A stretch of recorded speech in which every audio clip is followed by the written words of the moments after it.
We met with the governor shortly before she addressed a deployment ceremony for an Army infantry division which includes her son, Track. He'll be sent to Iraq later this month. The ceremony comes on the 7th anniversary of September 11th.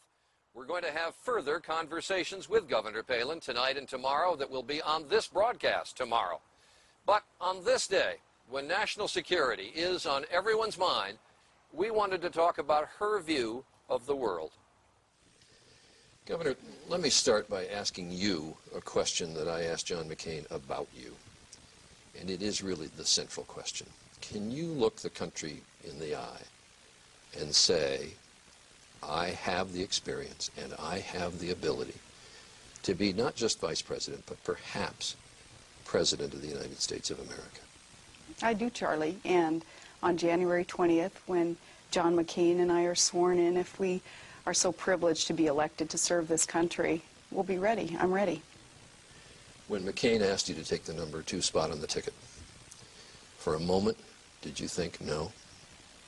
I did not. I thought yes, right off the bat. When he offered me the position as his running mate, the first thing I said to him was, if you really think that I can help the ticket, if you really think that I can help this country, absolutely, I want to do this with you. And you didn't say to yourself, am I experienced enough? Am I ready? I didn't hesitate. No, Doesn't that take some hubris? I answered him yes, because I have the confidence in that readiness and knowing that you can't blink. You have to be wired in a way of being so committed to the mission that we're on, reform of this country and victory in the war. You can't blink. So I didn't blink then even when asked to run as his running mate. But this is not just reforming a government. This is also running a government on a huge international stage in a very dangerous world. When I asked John McCain about your national security credentials, he cited the fact that you have command of the Alaska National Guard and that Alaska is close to Russia. Are those sufficient credentials? But it is about reform of government, and it's about putting government back on the side of the people. And that has much to do with foreign policy and national security issues. Let me speak specifically about a credential that I do bring to this table, Charlie, and that's with the energy independence that I've been working on for these years as the governor of this state that produces nearly 20% of the U.S. domestic supply of energy. That I worked on as chairman of the Alaska Oil and Gas Conservation Commission, overseeing the oil and gas developments in our state to produce more for the United States. National security is a whole lot more than energy. It is, but I want you to not lose sight of the fact that energy is a foundation of national security. It's that important. It's that significant. Did you ever travel outside the country prior to your trip to Kuwait and Germany last year?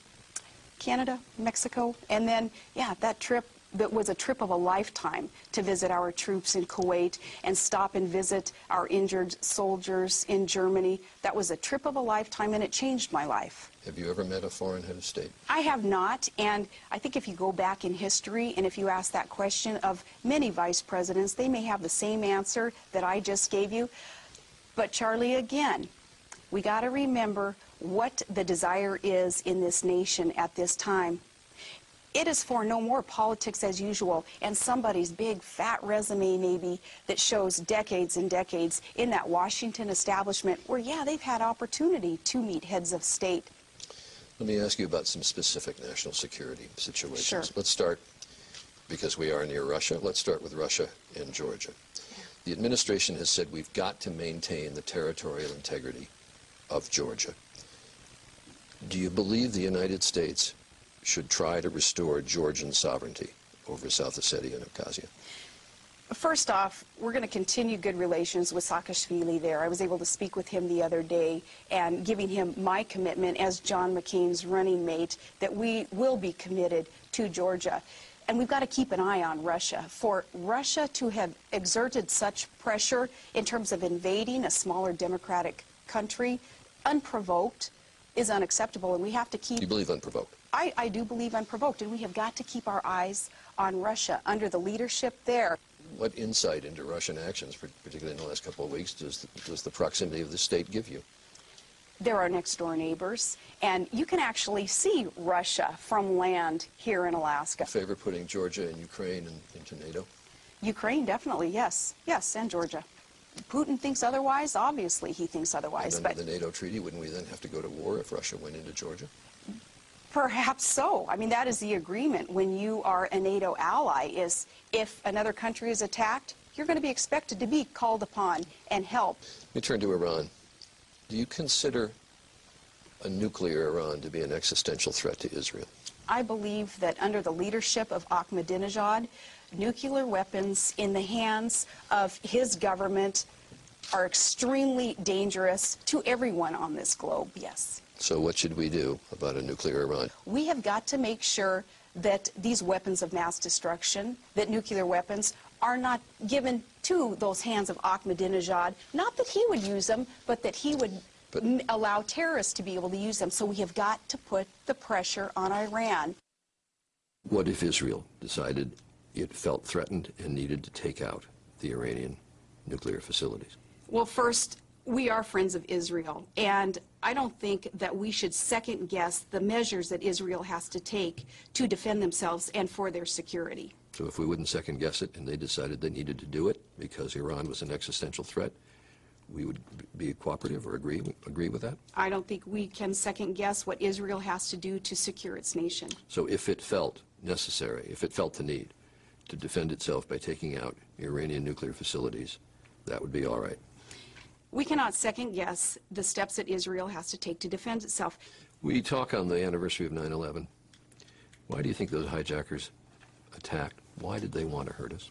You know, there is a very small percentage of Islamic believers who are extreme and they are violent and they do not believe in American ideals. And they attacked us. And now we are at a point here 7 years later on the anniversary in this post-9/11 world where we're able to commit to never again. The only option for them is to become a suicide bomber, to get caught up in this evil, in this terror. They need to be provided the hope that all Americans have instilled in us, because we're a democratic, we are a free, and we are a free-thinking society. Do you agree with the Bush doctrine? In what respect, Charlie? The Bush, well, what do you interpret it to be? His worldview? No, the Bush doctrine, enunciated September 2002, before the Iraq War. I believe that what President Bush has attempted to do is rid this world of Islamic extremism, terrorists who are hell-bent on destroying our nation. There have been blunders along the way, though. There have been mistakes made. And with new leadership, and that's the beauty of American elections, of course, and democracy, is with new leadership comes opportunity to do things better. The Bush doctrine, as I understand it, is that we have the right of anticipatory self-defense, that we have the right to a preemptive strike against any other country that we think is going to attack us. Do you agree with that?